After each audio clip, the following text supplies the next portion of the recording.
باب الدہن للجمعۃ، جمعہ کے دن تیل لگانا.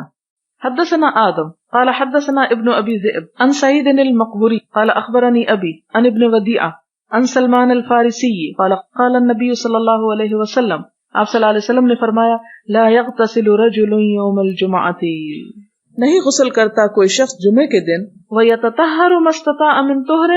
اور پاک ہوتا ہے جو استطاعت رکھتا ہے پاک ہونے میں یعنی صفائی کرنے میں، ویدہن من دہنہ،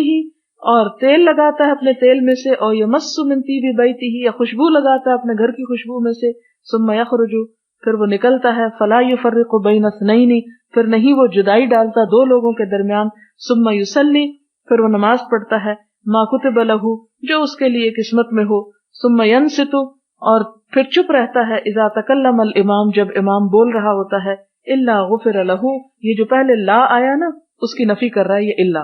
مگر یہ کہ اس کے لیے بخش دیے جاتے ہیں ما بینہ و بین الجمعۃ الاخری، جو اس جمعے اور دوسرے جمعے کے درمیان گناہ ہو چکے ہوں. اب اس میں کیا کیا چیزیں پتہ چلتی ہیں کہ جمعے کا حق کیا کیا ہے. نمبر 1 غسل کرنا، نمبر 2 خوب صفائی کرنا اپنی، یعنی صرف غسل کی بات نہیں آئی بلکہ یہ تطہر ما استطاع من طہر،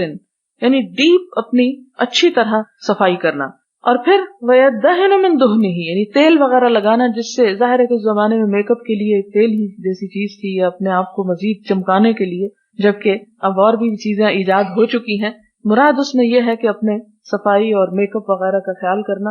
او یمس من طیب بیتہ، اپنے گھر والوں کی خوشبو میں سے کچھ لگانا. عموماً یہ ہوتا ہے کہ عورتیں ذرا خوشبو وغیرہ سمیٹ کے حفاظت سے رکھتی ہیں اور مردوں کو لگانے کے لیے انہی سے مانگنی پڑتی ہے، تو اس لیے کہا گیا من طیب بیتہ. ثم یخرج، پھر وہ تیار ہو کے ٹھیک ٹھاک صاف ستھرا خوشبو لگا کے تیل لگا کے صاف کپڑے پہن کے نکلتا ہے. اور مسجد میں اب جا کے کچھ حقوق مسجد کے ہیں کہ جب جا کے بیٹھے تو 2 بیٹھوں کے بیچ میں نہ گھس کے بیٹھے. ہو سکتا ہے ان دونوں کی دوستی ہو، وہ دونوں ایک دوسرے کے پاس بیٹھنا پسند کرتے ہوں، لہذا ان کے اندر مت گھسے، یعنی ان کے درمیان جدائی نہ ڈالے. ثم یصلی، پھر نماز پڑھے، ما کتب لہ، جو بھی اس کی قسمت میں ہے نماز پڑھنا. ثم ینصت، پھر چپ بیٹھے، کب؟ اذا تکلم الامام، جب امام کلام کر رہا ہو. تو ایسا شخص جو اس ادب اور احترام کے ساتھ جمعے کی نماز ادا کرتا ہے، اس کے لیے وعدہ ہے کہ پھر اس کے 1 ہفتے کے گناہ معاف ہو جاتے ہیں. یعنی یہاں پر جمعے کا اہتمام جو ہے اس کی خاص طور پر تعلیم دی جا رہی ہے، اور عورتوں کو خوشبو وغیرہ بھی پاس رکھنے کی تعلیم ہے. حدثنا ابو الیمان قال اخبرنا شعیب عن الزہری قال طاووس قلت لابن عباس ذکروا ان النبی صلی اللہ علیہ وسلم قال اغتسلوا یوم الجمعۃ واغسلوا رؤوسکم، کہ جمعے کے دن نہاؤ اور اپنے سر بھی دھو، یعنی کوئی صرف نیچے نیچے کا حصہ نہا کے نہ آ جائے بلکہ سر بھی دھوئے. وَإِن لَمْ تَكُونُوا جُنُبًا، اگرچہ تم جنبی نہ ہو،